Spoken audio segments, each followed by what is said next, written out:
Hello, hello. It is your girl, T. Michelle, aka the Travel Sister. And I'm here today with my girl, Deanna, also known as the Traveling Frugalisa. And we're going to be talking about a topic that comes up often in diaspora circles. And that's this idea that diasporans are being scammed or taken advantage of on the continent. So today we're going to give you 12 tips to help you avoid being taken for a lick and a sucker in Africa. So let's get going. Number one is don't be too trusting. Many people come to the continent and they feel like they are coming to reunite with lost family, but many people here don't share that same belief. They're looking at you as a meal ticket and someone that they're doing a business transaction with, and you should have that same thought and idea. So come here, understand that many relationships are going to be transactional, and leave it at that. Now, y'all remember I told y'all the whole idea of this came about because I thought about Ice Cubes, how to survive in South Central. So I want to roll with it like that.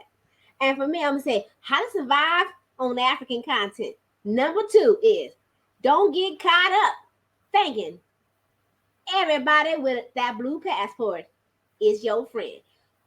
As they say, all skin folks ain't what? Kin folks. And that is definitely the case here on the continent. I know lots of people like to tell you to look out for Kwame, look out for Ade. But I'm here to tell you, you need to look out for your homegirl, Pookie or Ray Ray, who might find themselves here. Because plenty of these scams come from nobody other than your fellow Black American or Caribbean American or American or Black Brit. They can be just as sneaky, if not more so, because you tend to come to the continent looking for people that you can trust. You come thinking, oh, we got the same experiences and I can trust this person more than I would somebody from the continent. I'm here to tell you, baby, that's not always the case, especially when it comes to them coming on these YouTube channels telling you to come here and they can help you with a place to stay. They can help you with this. They can help you with that. Many times, these people cannot be trusted. I'm not going to say don't trust nobody. I mean, that's my motto. Trust no one. But for me, it's about just being cautious and knowing that if it sniffs like something's a little funky, it probably is, and you should probably avoid it. I hear that. Number three, don't do things that you wouldn't do at home.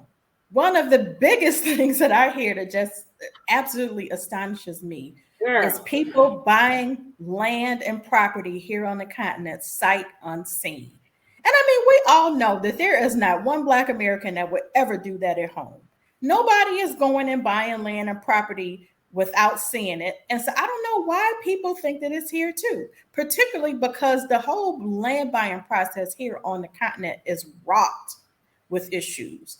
They don't have the same land recording offices and procedures that you have in the United States that provide the same type of protections. And so you have to be very, very careful. And so one way of doing that is at a very minimum, at least seeing what you're actually buying.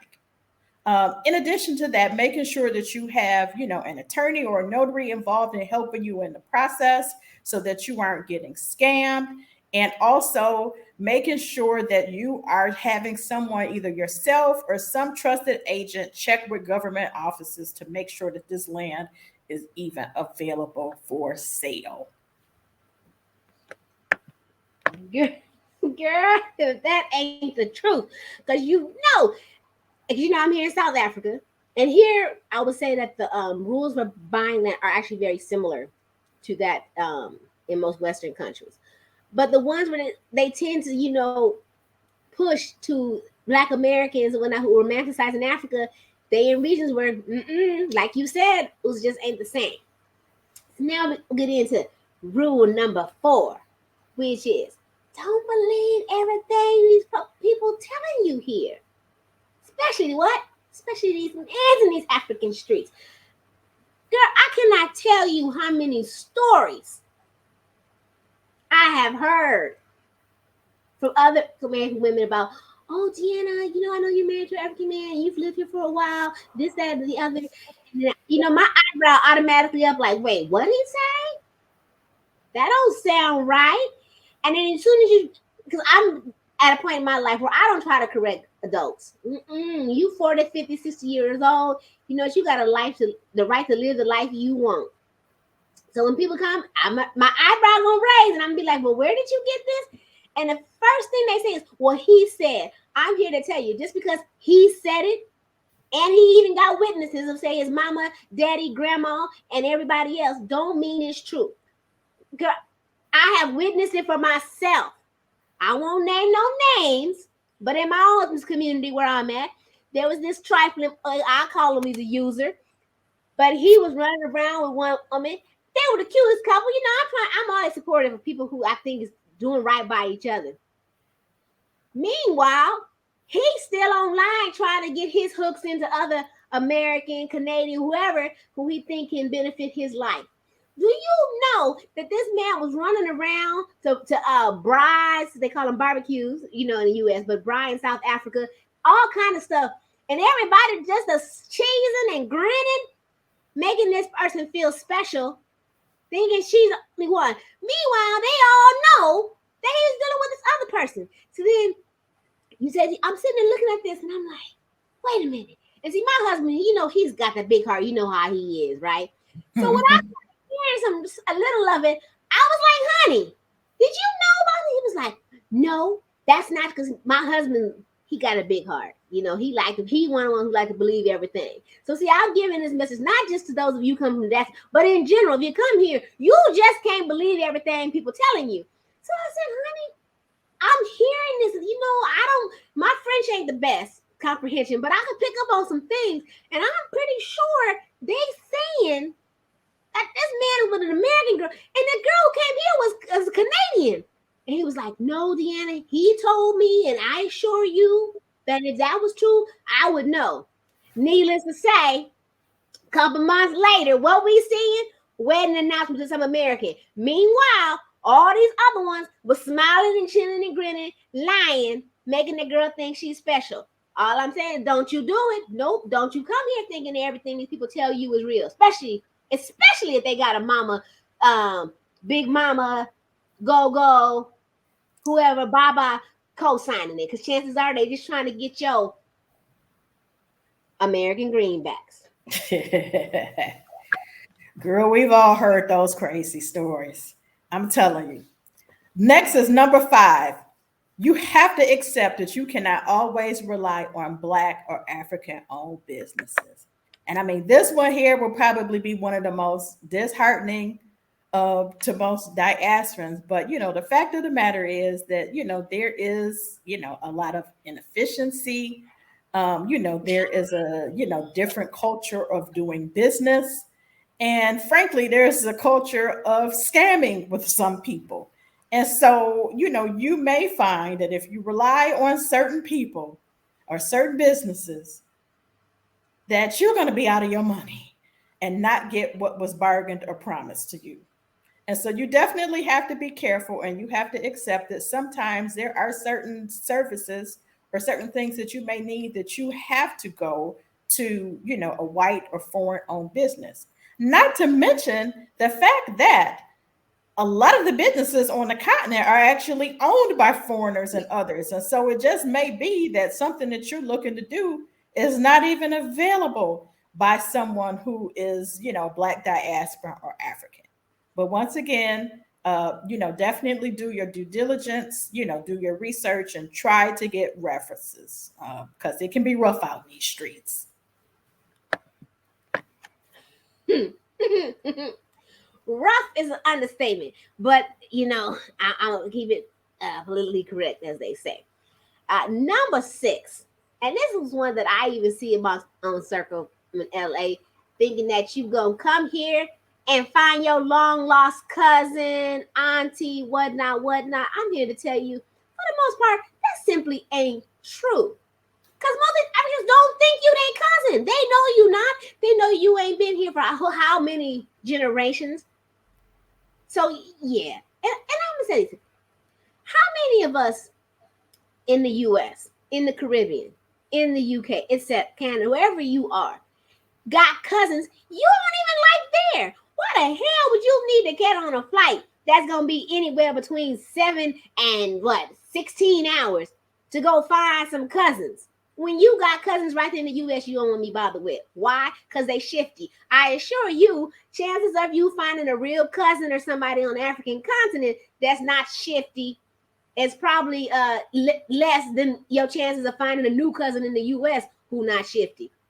I'm not saying it's not possible, because I chance it could be. Just like I've met some. I see T Michelle like a sister, right? We're not biologically sisters, but she's like a sister. So it's definitely possible for you to meet people like that. I have some great sister friends that I've met here on the continent. By all means, great. But guess what? I didn't come here saying, "Hey, act on Color Purple. Nothing can keep me." No. Don't you do it. That's a sure sign for them to be somebody sitting there looking at looking at you like a freshly grilled rack of ribs. Don't you do it. Nope. Don't you do it. That is 100% correct. And I mean, to piggyback on that, you definitely can find beautiful people here on the continent that you connect Absolutely. with, that you can establish friendships with and all of that. So we definitely aren't saying that that can't happen. But generally speaking, it's basically going to be based on shared interests, shared likes, and oftentimes, just shared status, which leads us to number 7. Find people in your social economic category. I mean, the reality is here on the continent that, classism prevails. And so there is a, elite class of African, um, and there's also a lot of poverty on the continent, unfortunately.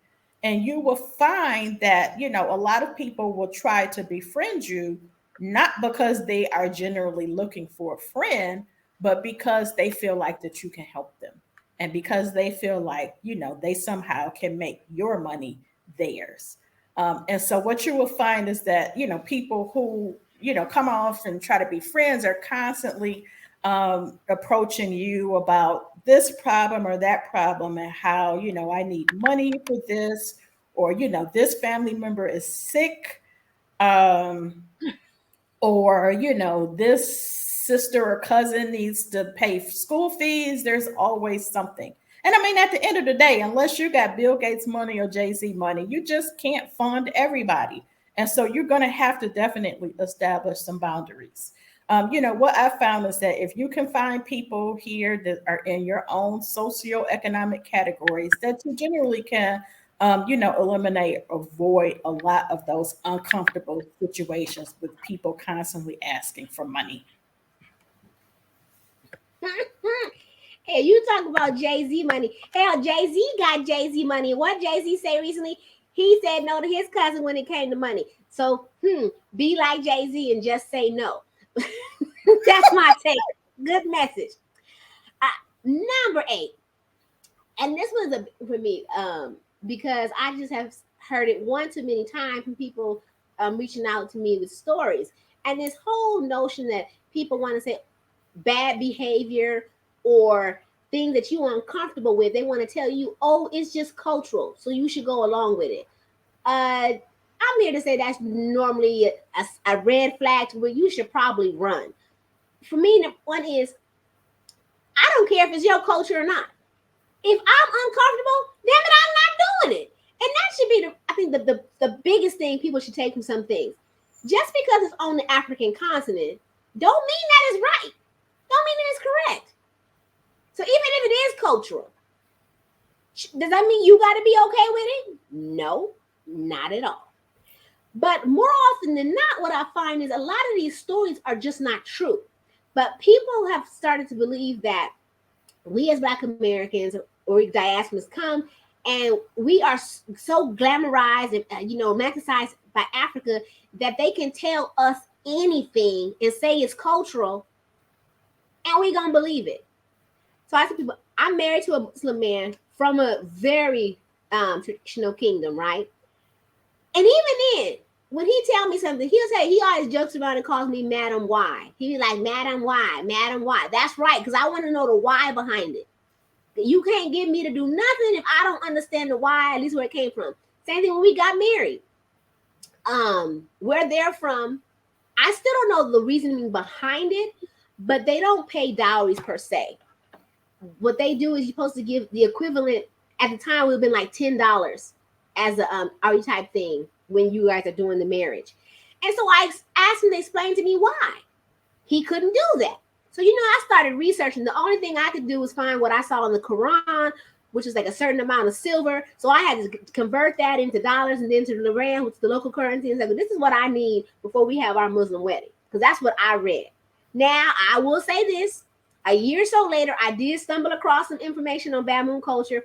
And it did state what he said, that the norm for their marriages is supposed to be, for the Muslim ones, is supposed to be this equivalent basically of $10. It still didn't say why, but it was there. So I'm not saying that sometimes the cultural part can't be true. But the bottom line is, if you're uncomfortable with it, it's okay to say no. And even if it seems a little weird, question it.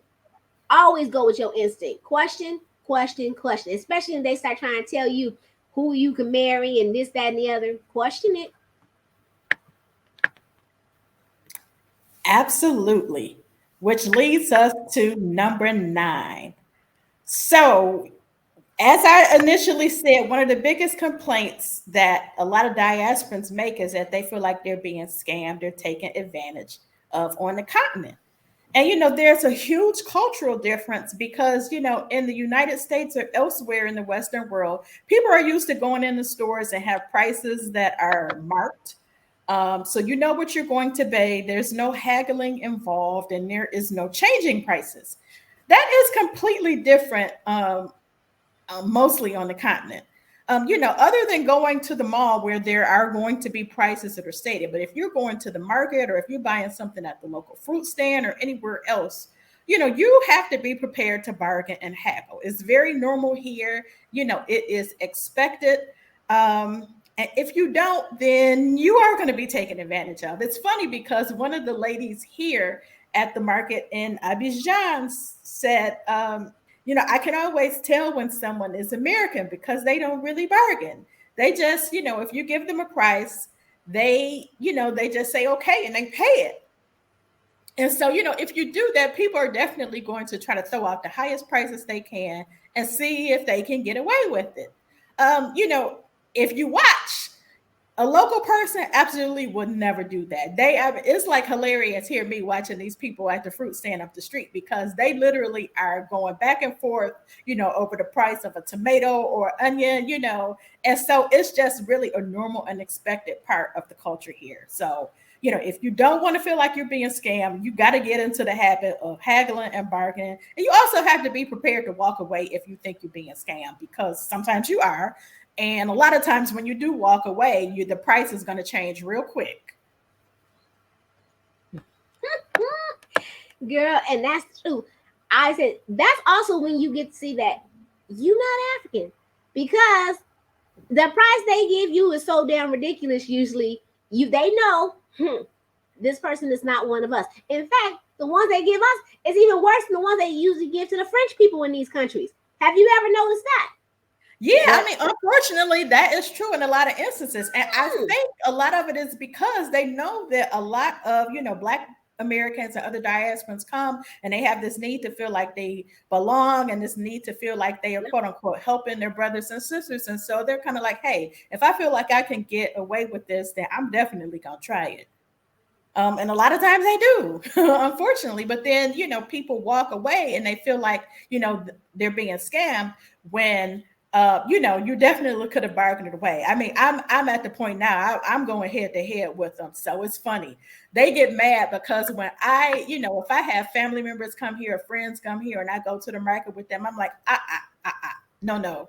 So I've had some people give me the death stares at the market because I'm like, oh no, I know the game, so let's do it. We about to do this. And that's the truth, girl. So that brings us to number 10. Now this one has to do at times with my sisters. You know, our sisters, they especially in today's, I just got back on Facebook. And I swear, girl, I really have been sitting here like, what in the world is going on? Because it's like even more so now than before with the overshare. People want to put everything on social media. And I'm not even in any private groups. I can only imagine what's happening there. What I'm here to do is don't put all your wants, desires, secrets, etc. on Facebook in these groups, or to your new cousins, your new boo that you met on the continent. And to me, this can really serve anywhere that you go. Because the reality is that the scamming online is real. And if you put everything that you want in a man, everything that's in your opinion wrong with the man in the US. I don't want no man from the US because he's this, he's that, blah, blah, blah, blah, blah, blah. Don't you know these scammers sitting there in their schools like this with their notebooks and notepads, like taking notes? Black American women, okay, they said black men like this. So as soon as he slide into your DM, he gonna be 90% of what you done said that you don't want or want. So I'm like, sometimes we put ourselves in a position to be taken advantage of because we giving folks the ammunition. Don't do it. Keep that stuff to yourself. If you need to talk about it, talk to some of your girlfriends, your actual girlfriends, or your sister friends you met online that you actually know. Not people that you don't know from a different place. Because I assure you, the predatory behavior is real and they're going to use that against you. 100%. And along that same line, we come to number 11. Don't be too desperate. And that means in every aspect and realm. Don't be too desperate to find love on the continent. Don't be too desperate to find connections, and whether that's friends, business partners, or whatever. Don't be so desperate to belong to an ethnic group.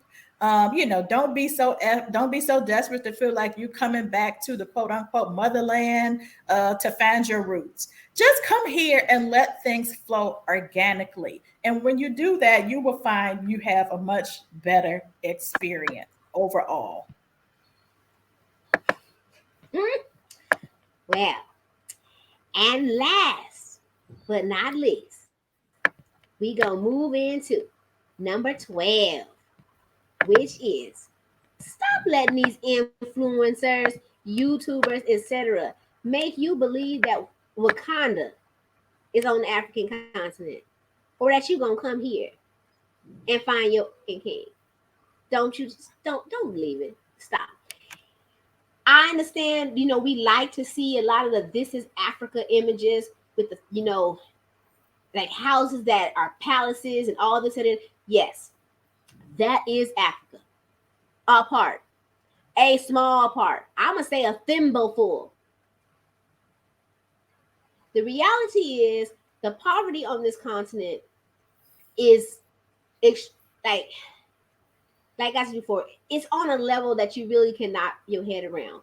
And even outside of the poverty, even if you go to your middle class, your working class people, the majority of Africans are not living like that. And if we get honest, a good chunk of those that are living like that because they people are stealing the money from the masses. And I think that's something that we need, as diaspora, need to get honest about. Like for me, I don't even praise a lot of these videos that I see floating around, especially from like the likes of Nigeria and in Congo, etc., where they just earn money. I know T. Michelle and I, we don't always agree on this because they were like, well, other people do it too in other ways. I'm like, yeah, but what I know is I know the level of graft going on in these countries.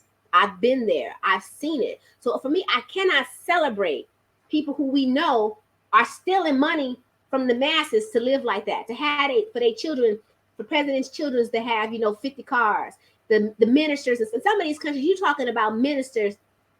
I'm trying to think of a minister equivalent would be like the heads of states and things like that in the U.S.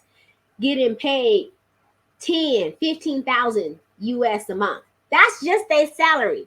That's not on the other stuff that they taken illegally. No, it's because of that that the rest of the people on the continent live the way they do. So all I'm saying is, yeah, when you come, you might have a chance to see some of the stuff they telling you that this is Africa, but chances are that's just not going to be your reality when you get here.